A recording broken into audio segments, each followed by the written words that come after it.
Oggi abbiamo avuto un ribaltamento di un container con carcasse di animali e chiaramente al traffico si è sommato anche insomma, il problema odori e recupero di tutte le carcasse che c'erano in strada. L'odore era nauseabondo anche alcune ore dopo il sinistro e dopo la rimozione delle carcasse. Lungo la statale 47 si sono create lunghissime code, soprattutto di mezzi pesanti in entrambe le direzioni. La larghezza della carreggiata ha permesso uno scorrimento a senso alternato fino alla conclusione degli interventi di pulizia e ripristino, per cui il sindaco ringrazia le forze dell'ordine locali.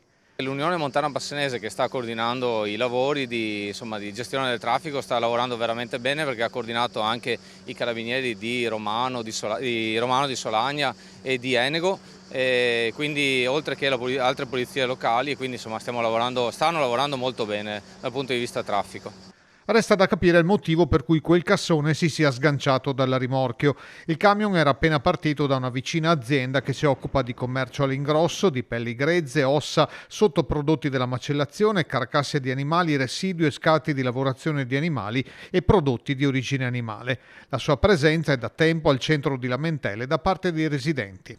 Dipende sempre dal vento e arrivano questi odori soprattutto agli abitanti che sono confinanti con l'azienda. Sono famiglie storiche di Pove che vivono là e in questo momento, in questi anni, vivono un disagio enorme.